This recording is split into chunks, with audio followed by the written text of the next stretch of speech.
তো দেখো বন্ধুরা, এখানে যে অঙ্কটা দিয়েছে একটা পৌনঃপুনিকের যোগ বিয়োগ দিয়েছে। তো এই অঙ্কটা আমরা জাস্ট কয়েক সেকেন্ডে কিভাবে করব সেটাই তোমাদেরকে আজকে আমি দেখাবো। দেখো এখানে কি বলেছে।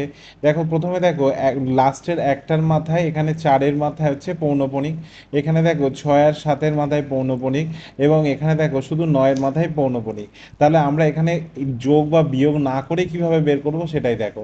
তাহলে দেখো যেহেতু লাস্ট সব থেকে বেশি দুটোর মাথায় পৌনঃপুনিক আছে, তাহলে আমরা দেখব কোন মানে উত্তরে কোন দুটো সংখ্যার মাথায় পৌনঃপুনিক আছে, তাহলে সেটাই আমরা নেব।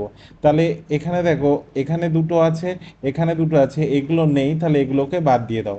এবার দেখো, এই যে দশমিকের পরে কোনো সংখ্যা আছে কি নেই এখানে।